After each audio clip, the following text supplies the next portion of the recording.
যে ইতিমধ্যে অসমত কেন্দ্ৰীয় চৰকাৰে প্ৰদান কৰা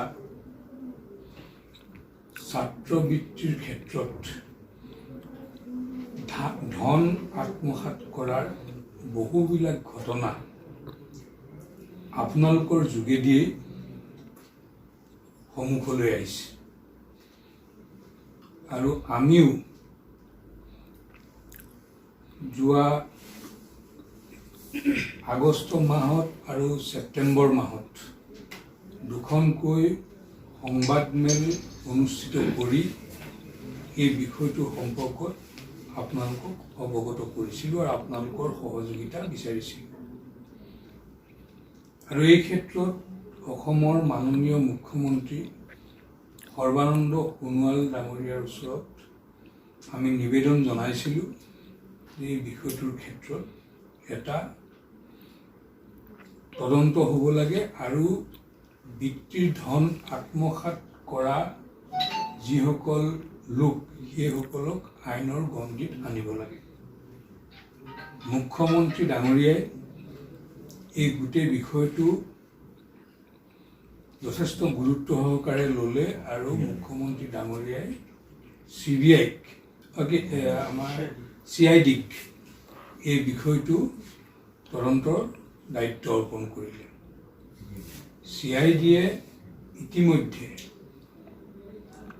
কেইবাগৰাকী ব্যক্তিক আটক কৰিছে আৰু শেহতীয়াভাৱে যোৱা পৰহি দিনা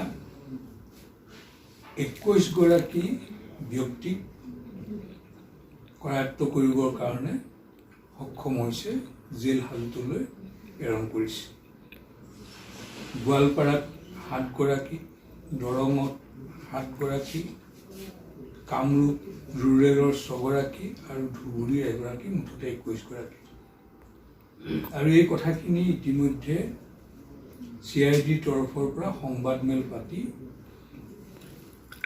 সংবাদ মাধ্যমৰ যোগেদি অসমৰ ৰাইজৰ সন্মুখত দাঙি ধৰিছে। আমি আজিৰ এই সংবাদমেল যোগে মুখ্যমন্ত্ৰী ডাঙৰীয়াই দুৰ্নীতিৰ বিৰুদ্ধে যি সবল আৰু কঠোৰ স্থিতি গ্ৰহণ কৰিছে তাৰ কাৰণে মুখ্যমন্ত্ৰী ডাঙৰীয়াক আমি ধন্যবাদ জনাইছোঁ।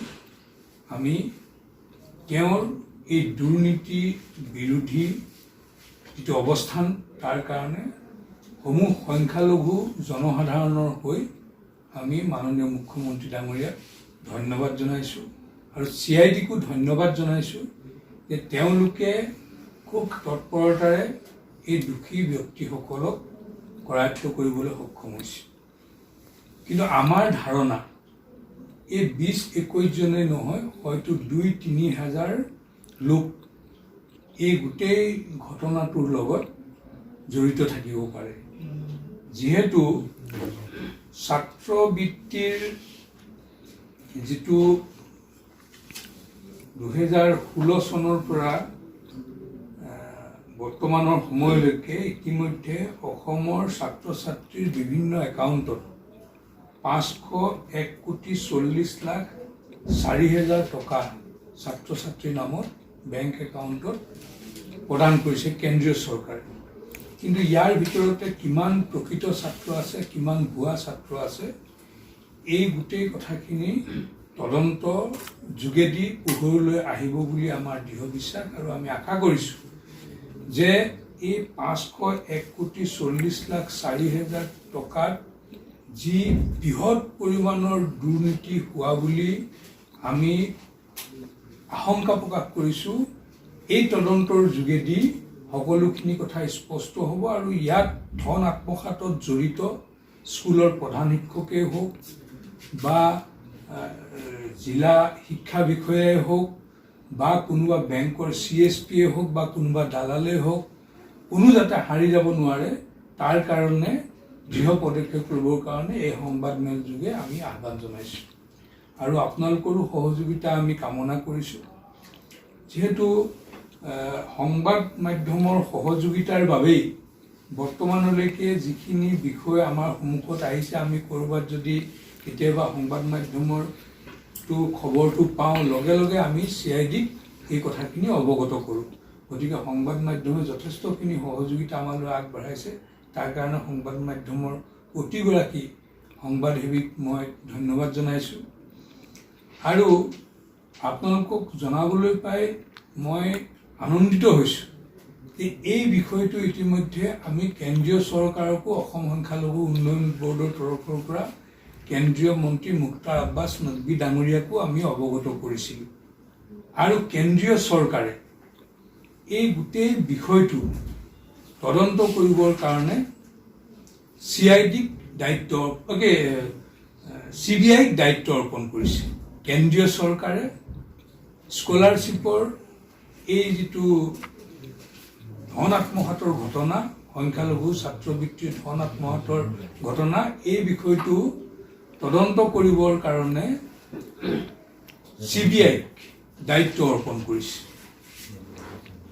গতিকে এতিয়া এই CBIয়ে গোটেই ভাৰতবৰ্ষৰ সকলোখিনি ৰাজ্য সামৰি লোৱা নাই। CBIয়ে 4খন ৰাজ্য সামৰি লৈছে। তাৰ ভিতৰত অসম আছে, পাঞ্জাৱ আছে, বিহাৰ আছে আৰু ঝাৰখণ্ড আছে। ঝাৰখণ্ড, অসম, পাঞ্জাৱ আৰু বিহাৰ, এই 4খনত ছাত্ৰবৃত্তিৰ নামত যি কেলেংকাৰী হৈছে তাৰ তদন্ত কৰিবৰ কাৰণে কেন্দ্ৰীয় চৰকাৰে CBIক দায়িত্ব অৰ্পণ কৰিছে।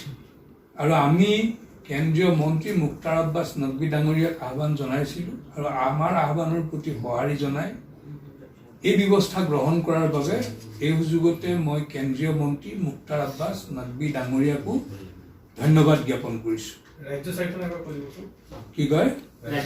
ৰাজ্য 4খন হ'ল ঝাৰখণ্ড, বিহাৰ, পাঞ্জাৱ আৰু অসম। কোন তাৰিখে দিছিলে?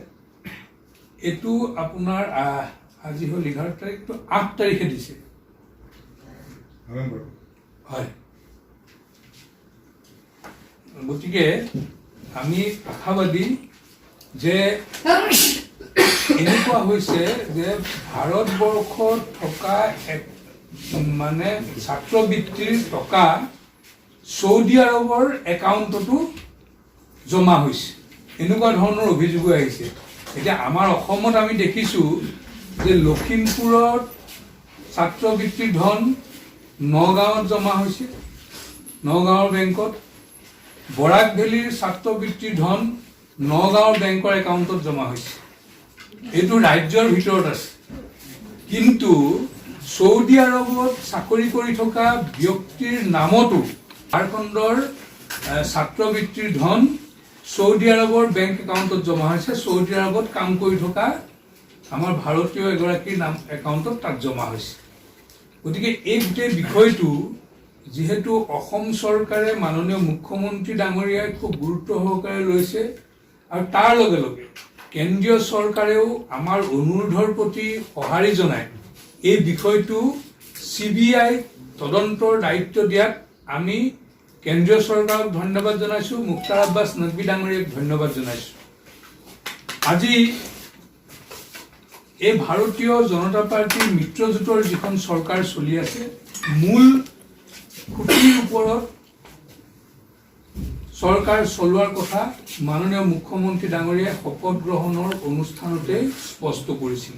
তাৰে ভিতৰত দুৰ্নীতি এটা বিষয় আছিল যে দুৰ্নীতিমুক্ত অসম, আৰু নিশ্চিতভাৱে এই দুৰ্নীতিমুক্ত অসমৰ ক্ষেত্ৰত মাননীয় মুখ্যমন্ত্ৰী ডাঙৰীয়াই যি দৃঢ় পদক্ষেপ গ্ৰহণ কৰিছে, সেই পদক্ষেপে অসমৰ প্ৰতিগৰাকী জনসাধাৰণকে নিশ্চিতভাৱে আশ্বস্ত কৰিছে। আজি APSCৰ দৰে এটা সাংবিধানিক সংস্থাৰ মুৰব্বীগৰাকী আজি জেলত আছে।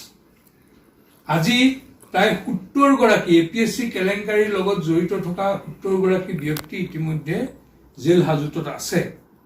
ঠিক সেইদৰে ৰাষ্ট্ৰীয় কৃষি বিকাশ যোজনাৰ 79 গৰাকী বিষয়াৰ বিৰুদ্ধে, কৰ্মচাৰীৰ বিৰুদ্ধে চাৰ্জশ্বিট দাখিল কৰা হৈছে। সুনীল কেলেংকাৰীয়ে হওক বা ভিজিলেন্সেও বিভিন্ন ধৰণৰ দুৰ্নীতিৰ বিৰুদ্ধে স্থিতি গ্ৰহণ কৰি আছে। আৰু শেহতীয়াভাৱে যিটো SI নিযুক্তিৰ ক্ষেত্ৰত পৰীক্ষাত প্ৰশ্নকাকত ফাদিলৰ যিটো বেমেজালি হৈছিল, এই দুৰ্নীতিত বা এই প্ৰশ্নকাকত ফাদিলৰ লগত জড়িত থকা ইতিমধ্যে 50জনৰো অধিক লোক আজি কাৰাগাৰৰ ভিতৰত আছে। ঠিক সেইদৰে কয়লাই হওক, কয়লা প্ৰায় 700খন কয়লাৰ ট্ৰাক জব্দ কৰা হৈছে, 400খন চুফাৰীৰ বেআইনীভাৱে সৰবৰাহ কৰা চুফাৰী ট্ৰাক জব্দ কৰা হৈছে, বেআইনীভাৱে 1 লাখৰো অধিক গৰু সৰবৰাহ কৰা গৰু জব্দ কৰা হৈছে। তাৰোপৰি আপোনালোকক বিভাগীয়ভাৱে বিভাগবিলাকত যিবিলাক দুৰ্নীতি হৈ আছিল সেই সম্পৰ্কত এটা তথ্য মোৰ গুৰিত আছে। আজি এই সুযোগতে সেই কথাটো আপোনালোকক মই উনুকিয়াব বিচাৰিছোঁ যে আবকাৰী বিভাগত বিগত চৰকাৰৰ দিনত প্ৰায় 700 কোটি টকাৰ ৰাজহ আহিছিল, কিন্তু এই চৰকাৰৰ দিনত সেইটো 3 গুণতকৈ অধিক বৃদ্ধি হৈ 3000 কোটি টকাৰ ঘৰত চুইছেগৈ। ঠিক সেইদৰে খনিজ আৰু খনিজ সম্পদৰ ক্ষেত্ৰত আগৰ চৰকাৰৰ দিনত 300 কোটি টকাৰ আশে-পাশে ৰাজহ সংগ্ৰহ আছিল আৰু সেইটো এতিয়া 2700 কোটি টকালৈ বৃদ্ধি হৈছে। ঠিক সেইদৰে পৰিবহণ বিভাগৰ যিটো ৰাজহ, সেই ৰাজহ আগৰ চৰকাৰৰ দিনত 150 কোটি টকা আছিল আৰু এইটো এতিয়া 800 কোটি টকালৈ বৃদ্ধি হৈছে। আৰু আমি দেখিছোঁ মোটামুটিভাৱে এই যিটো চৰকাৰী ৰাজহৰ ক্ষেত্ৰত বিগত চৰকাৰতকৈ এই চৰকাৰৰ দিনত প্ৰায় 7000 কোটি টকাৰ অধিক ৰাজহ সংগ্ৰহ কৰিবৰ কাৰণে সক্ষম হৈছে।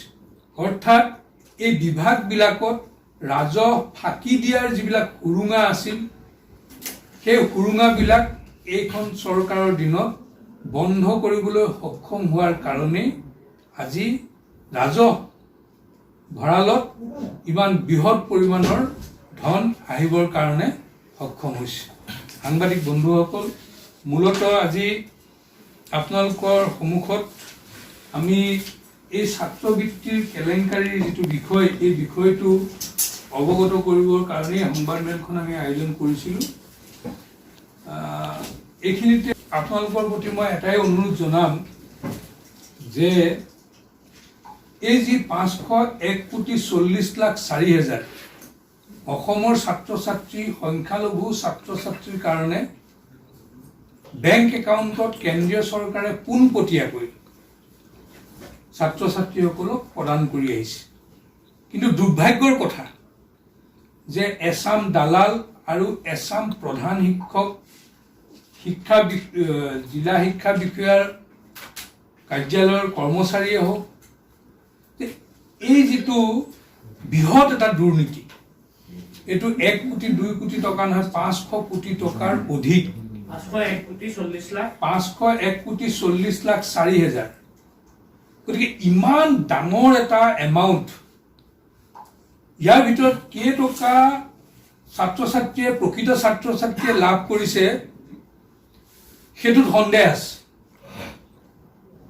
খুব কম সংখ্যক টকাহে ইয়াৰ প্ৰকৃত ছাত্ৰ ছাত্ৰীয়ে লাভ কৰিবলৈ সক্ষম হৈছে।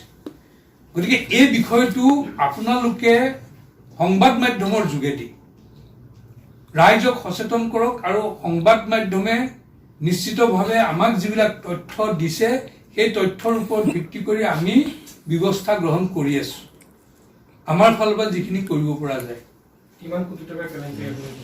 নহয়, কোটি কেলেংকাৰীটো মানে কিমান টকা আত্মসাৎ হৈছে সেই তথ্যটো মই দিব নোৱাৰোঁ, কিন্তু আবণ্টিত পুঁজি 501,40,04,000 টকা ইতিমধ্যে বিভিন্ন একাউণ্টত, ছাত্ৰ ছাত্ৰীৰ একাউণ্টত কেন্দ্ৰীয় চৰকাৰে এই টকাখিনি ভৰাই দিছে। কিন্তু সেই যিবিলাক একাউণ্টত টকা ভৰাইছে সেই একাউণ্টবিলাকৰ প্ৰকৃত ছাত্ৰৰ একাউণ্ট তাত কিমান আছে সেইটো আমাৰ গুৰিত তথ্যটো নাই। ইয়াত যথেষ্ট সংখ্যক, মোৰ মতেতো অধিক সংখ্যকেই ইয়াতে ভুৱা ছাত্ৰ ছাত্ৰীৰ নামত খোলা একাউণ্ট, যিবিলাক একাউণ্টত টকা জমা হৈছে। গতিকে বিষয়টো অসম চৰকাৰে CID-ক দিছে, CID-য়ে ব্যৱস্থা গ্ৰহণ কৰিছে আৰু যোৱা 8 তাৰিখে কেন্দ্ৰীয় চৰকাৰে এই বিষয়টো CBI-ক প্ৰদান কৰিছে। 4খন ৰাজ্যত CBI-য়ে এই বিষয়টো ঝাৰখণ্ড, অসম, পাঞ্জাবকে ধৰি 4খন ৰাজ্যত এই বিষয়টো CBI তদন্ত কৰিব।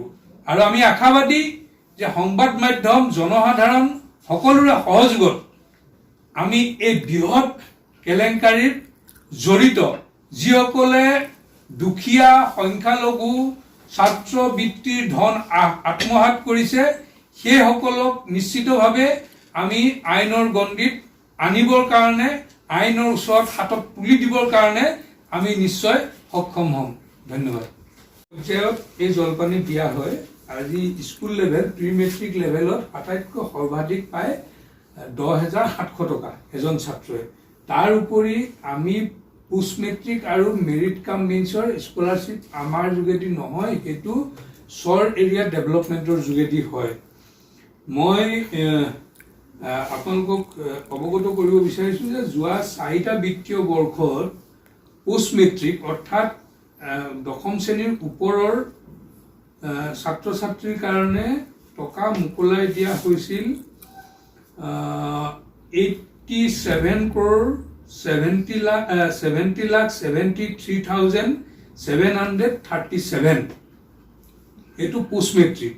আৰু ঠিক সেইদৰে মেৰিট কাম মিনছ তাত মোকলাই দিয়া হৈছিল 48,90,61,367 rupees। ঠিক সেইদৰে আমাৰ যিটো প্ৰি মেট্ৰিক, যিটো আমি নোডেল অফিচ, ৰাজ্যিক নোডেল অফিচ, আমাৰ প্ৰি মেট্ৰিকত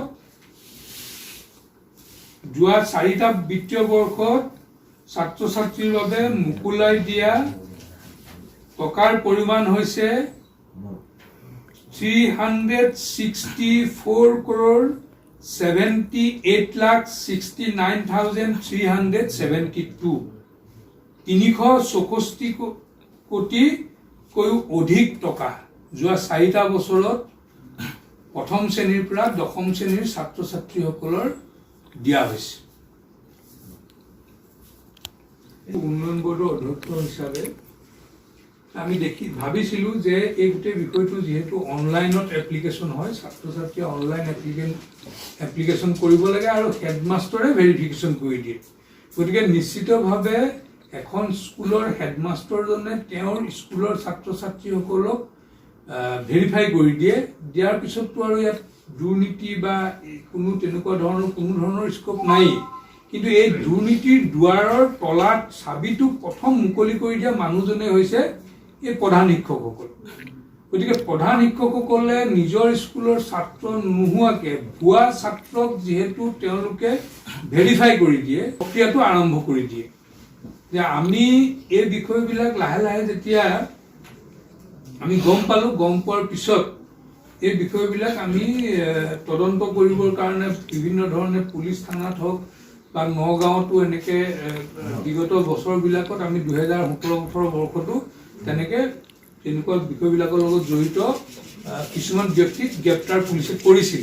কিন্তু ইমান ব্যাপক ৰূপত এইবাৰ কৰোণা হৈ থকা অৱস্থাত ইমান ব্যাপক ৰূপত ইয়াত ঘটনাবিলাক সংঘটিত হ'ল, আপোনালোকে আচৰিত খাব যে 18-19 বৰ্ষত আমাৰ প্ৰি মেট্ৰিক স্কলাৰশ্বিপত 60,88 লাখ টকা ছাত্ৰ ছাত্ৰীয়ে লাভ কৰিছিল। কিন্তু এইবাৰ 161 কোটি অৰ্থাৎ 101 কোটিৰ অধিক টকা এই কৰোনাৰ সময়ত, সকলো বন্ধ থকাৰ সময়ত ছাত্ৰ ছাত্ৰীৰ নামত যোৱা বিত্তীয় বৰ্ষতকৈ 19-20 বিত্তীয় বৰ্ষত 101 কোটি টকাৰো অধিক টকা আচলতে ছাত্ৰ ছাত্ৰীৰ নামত সোমাইছে। আৰু সেইকাৰণে আমি ভাবিছোঁ যে ইয়াত এটা বৃহৎ গণ্ডগোল আছে আৰু এই কথাবিলাক লাহে লাহে এতিয়া মুকলি হৈছে। নহয়, এতিয়া এই বিষয়টো মই আগতেও স্পষ্ট কৰিছোঁ যে আচলতে ইয়াত দুৰ্নীতিটো কেনেধৰণেৰে সংগঠিত কৰে কোন পক্ষই। প্ৰথম কথা হ'ল যে হেডমাষ্টৰজনে আজি LP স্কুলৰ হেডমাষ্টৰ হওক, ME স্কুলৰ হেডমাষ্টৰ হওক, হাইস্কুলৰ হেডমাষ্টৰ হওক, তেওঁলোকে কি কৰে যে এজন ষ্টুডেণ্টে যেতিয়া অনলাইনত স্কলাৰশ্বিপ পৰ্টেলত গৈ যেতিয়া এপ্লাই কৰাৰ পিছত সেই ছাত্ৰজনৰ ভেৰিফিকেশ্যনৰ কাৰণে হেডমাষ্টৰৰ ওচৰত এটা কোড হেডমাষ্টৰলৈ পঠিওৱা হয় আৰু সেই কোডটো মাৰি হেডমাষ্টৰজনে অনলাইন ভেৰিফিকেশ্যন কৰে যে সেই ছাত্ৰজন তেওঁৰ স্কুলৰ বা শিক্ষানুষ্ঠানৰ ছাত্ৰ হয় নে নহয়। যদি হয় তেতিয়া সেই ছাত্ৰজনৰ পৰা তেওঁ এটা হাৰ্ড কপি এপ্লিকেশ্যনৰ হাৰ্ড কপি গ্ৰহণ কৰে। গ্ৰহণ কৰাৰ পিছত সেইখিনি নি স্কুলৰ ডিষ্ট্ৰিক্ট নোডেল অফিচ IS অফিচত এইখিনি জমা দিয়ে। জমা দিয়াৰ পিছত IS অফিচে এইখন স্কুলৰ ষ্টুডেণ্ট হয় বুলি তেওঁলোকে ভেৰিফাই কৰি দিয়ে। এতিয়া কথাটো হৈছে কি যে ভুৱা একাউণ্ট খুলিবলৈ হ'লে বেংকৰ ব্ৰাঞ্চত গ'লে ভুৱা একাউণ্ট খুলিব নোৱাৰে। গতিকে যিবিলাক CSP বিলাকে বিভিন্ন নামত একাউণ্ট কিছুমান খোলে বা MG এনৰেগাত কাম কৰা যিবিলাক শ্ৰমিক জব কাৰ্ডৰ যিবিলাক একাউণ্ট আছে CSPৰ ওচৰত তেনেকুৱা কিছুমানৰ নামতো ছাত্ৰবৃত্তিৰ কাৰণে এপ্লিকেশ্যন কৰি দিয়ে অনলাইনত আৰু সেইখিনিকে ষ্টুডেণ্ট হয় বুলি হেডমাষ্টৰে কৰি দিয়ে আৰু বেংকৰ মানুহেও গম পায় যে এইখিনি ভুৱা ষ্টুডেণ্ট ইয়াত আছে বা IS অফিচৰ মানুহেও গম পায় যে এইখিনি ভুৱা ষ্টুডেণ্ট দিছে। গতিকে bank, IS office, school headmaster, CSP সকলো মিলি এই গোটেই দুৰ্নীতিটো সংগঠিত কৰি